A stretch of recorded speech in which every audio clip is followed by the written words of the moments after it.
Hello hi everyone, कैसे हो आप लोग। मैं भी अच्छी हूँ। तो आज गपशप हो जाए मेरी सेकंड प्रेगनेंसी के ऊपर। मुझे क्या क्या दिक्कतों का सामना करना पड़ा था उस टाइम पे। देखो, मैं उस टाइम पे ना जॉब करती थी, एसबीआई में जॉब करती थी, कॉन्ट्रैक्ट बेस पे जॉब करती थी। तो फिर मेरी कंसीव हुई थी जनवरी 2023 में। मुझे कंसीव हुआ था सेकंड प्रेगनेंसी, और सितंबर में मेरी डिलीवरी थी।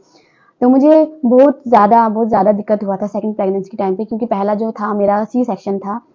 फिर क्या हुआ था, मैं उस टाइम पे जॉब करती थी, एसबीआई में जॉब करती थी।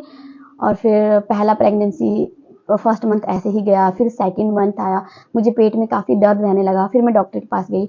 डॉक्टर ने कहा आपकी पहली सी सेक्शन से हुई है, तो उस वजह से आपकी स्टीपीज में आपको पेन हो रहा होगा। ठीक है, उस वजह से। ठीक है, मैंने सोचा उसी वजह से हो रहा होगा।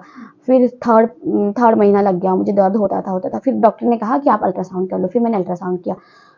फिर मैंने जो अल्ट्रासाउंड में देखा, सीरियसली उसके बाद मुझे बिल्कुल भी काम करने का मन नहीं किया, क्योंकि मैं उस दिन ऑफिस गई हुई थी, और मैंने ऑफिस से हाफ डे लेकर के मैं अल्ट्रासाउंड के लिए गई थी। मेरे उस पर रिपोर्ट में ना सिस्ट सिस्ट दिखा था।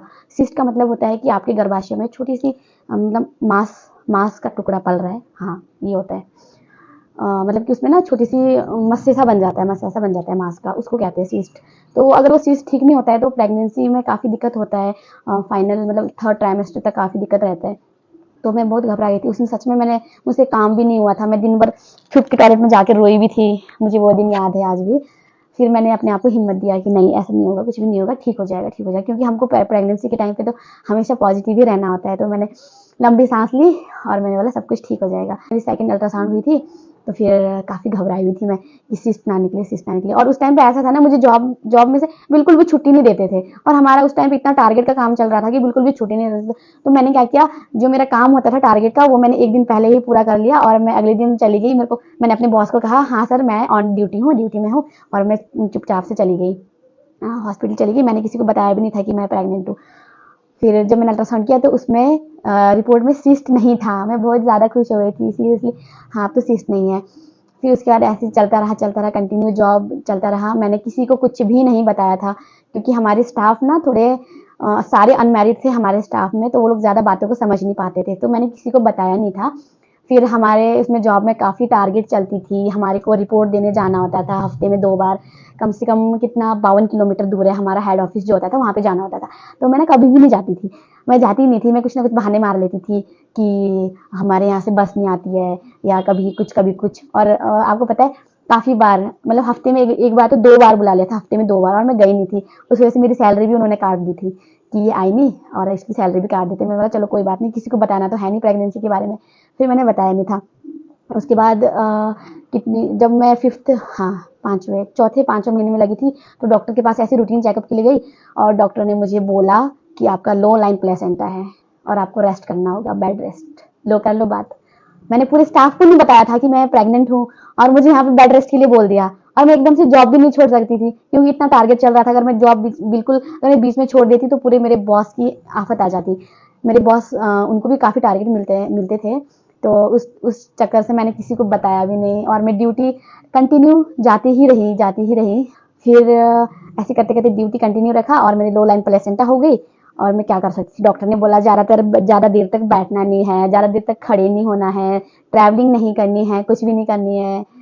तो फिर क्या था, अभी तो मैंने जॉब छोड़ी नहीं थी। मैं फिर भी करती थी। चौथे महीने के बाद फिर भी आराम आराम से जाती थी, ऑटो में जाती थी आराम आराम से। और जब मुझे ऑफिस जाना होता था, तो उस टाइम पे डॉक्टर को बोलती थी आप थोड़ा इंजेक्शन लगा दो, मुझे ऑफिस जाना है। फिर डॉक्टर इंजेक्शन लगा देती थी ना। वो एक इंजेक्शन मिलता है कि बच्चा जब नीचे खिसकता है तो उसको ऊपर करने के लिए एक इंजेक्शन होता है। तो मैंने वो इंजेक्शन लगवाया, और फिर मैं ऑफिस जाती थी। ऐसे करते करते करते 6 मंथ आ गया, और फिर 6 मंथ के बाद फिर मैंने फाइनली जॉब छोड़ दिया। मैंने अब मतलब बताना ही था, अब तो कुछ नहीं हो सकता था, क्योंकि बेड रेस्ट के लिए बोल दिया था डॉक्टर ने, और मैंने 2 महीना तो ऐसे ही थोड़ा सा जुगाड़ कर लिया था। मैं अब कुछ भी नहीं कर सकती थी। फिर उसके बाद मैंने छोड़ दिया।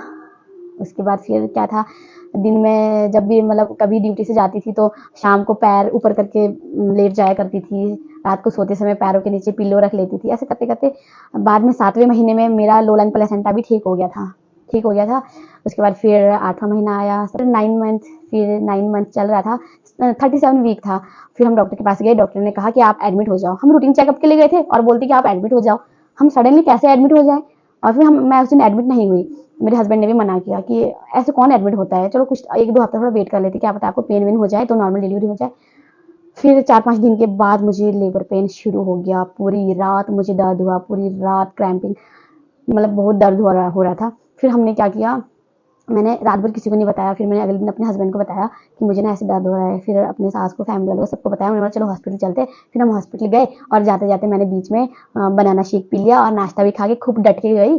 और फिर वहाँ पे डॉक्टर क्या था, डॉक्टर ने कहा कि आप तो पूरा पेट भर के आए हो, तो आप आराम ही करो, आपका डिलीवरी तो अब शाम को होगा, अगर आपको कुछ हो जाएगा आपके बच्चों के लिए हम जिम्मेवार नहीं होंगे। हम तो सैड हो गए, लो जी, मेरे हस्बैंड भी सैड हो गए। उन्होंने कहा कि आप पेपर पे साइन कर दो, अगर आपके बच्चों को कुछ होता है तो हम जिम्मेवार नहीं है, क्योंकि आप लोग तो पूरा खाना भर भर के ठूस ठूस के आए हो। तो फिर बस भगवान से प्रे कर रहे थे कि भगवान सब कुछ अच्छा हो जाए, अच्छा हो जाए। फिर 4-5 घंटा वेट किया। जब खाना अच्छे से डाइजेस्ट हुआ तो फिर डॉक्टर ने इंजेक्शन दिया। ऐसे करते करते फिर मेरा ऑपरेशन के लिए रेडी कर दिया सब कुछ। तो उन्होंने नॉर्मल डिलीवरी भी नहीं की, क्योंकि मुझे लेबर पेन तो हो रहा था, पर उन्होंने मना कर दिया था कि आपकी फर्स्ट वो है सी सेक्शन, नहीं तो हम आपका दूसरा भी सी सेक्शन ही करेंगे, हम कोई रिस्क नहीं लेना चाहते हैं। क्योंकि मेरी डिलीवरी जो है, पहला जो डिलीवरी था वो पहले कुछ और कहीं और हुआ था और सेकेंड कहीं और हुआ था, सेम हॉस्पिटल में नहीं हुआ था। तो ऐसे करते करते मेरी प्रेगनेंसी की कहानी यहीं तक है। तो देखो, हर लेडीज़ को जो है ना, ये सब कुछ सहना पड़ता है, हर चीज़ देखना होता है, मैनेज करके चलना होता है। बट प्रेगनेंसी का टाइम ऐसा होता है कि जहाँ पर आपको एक्स्ट्रा केयर की ज़रूरत होती है, एक्स्ट्रा अटेंशन की ज़रूरत होती है। तो प्लीज़ करके आप, अगर आपके साथ ऐसी सिचुएशन बन रही है कि आप किसी को नहीं बता सकते हैं, तो एटलीस्ट एक आदमी को तो आप ज़रूर बता देना, ताकि वो आपकी हेल्प कर सके, किसी चीज़ में मदद कर सके। मेरी तरह बिल्कुल मत करना, क्योंकि मैंने तो किसी को बताया नहीं था और सारा कुछ मैं अकेले ही झेलती थी। मेरा फील्ड वर्क भी रहता था, कई बातों में मुझे फील्ड में भी जाना होता था, तो मैं स्कूटी चलाते हुए आराम-आराम से जाती थी, पर भगवान की दया से सब कुछ सही रहा। पर आप ऐसी गलती मत करना।